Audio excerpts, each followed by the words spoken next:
कौमी असेंबली इजलास में खुर्शीद शाह ने कहा कि भारत के 12 जहाज पाकिस्तान में 40 किलोमीटर तक आए। हुकूमत के पास फैसले करने का तजुर्बा नहीं है। वजीर आजम ऐवान में आकर बात करें। वजीर आजम जहां आके इस बात का सबूत दे कि पार्लियामेंट जो है वो फैसले करेगी हमें क्या करना चाहिए। ख्वाजा आसिफ ने कहा कि भारतीय वजीर खारजा को बतौर मेहमान एजाज मदऊ करने पर पाकिस्तान को OIC का बॉयकॉट करना चाहिए। मैं समझता हूं कि इस मौके पे हमें OIC का भी बॉयकॉट करना चाहिए इस मीटिंग का,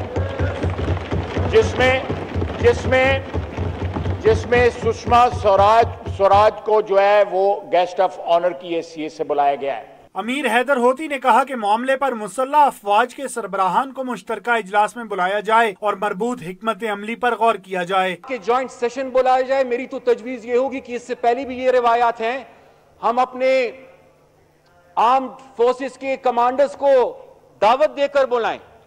सिर्फ पार्लियामेंट ना बैठे, कौम के नुमाइंदा ना बैठे, कौम की फौज भी बैठे। अपोजिशन ने पार्लियामेंट का मुश्तरका इजलास बुलाने का मुतालबा किया, जिस पर वजीर पार्लिमानी उमूर अली मोहम्मद खान ने ऐवान को बताया कि पार्लियामेंट का मुश्तरका इजलास बुलाने की समरी भेज दी गई है। स्पीकर असद कैसर ने ऑब्जर्वेशन दी कि पार्लियामेंट अफवाज पाकिस्तान के साथ खड़ी है। अक़वाम मुत्तहिदा भारतीय जारहियत का नोटिस ले।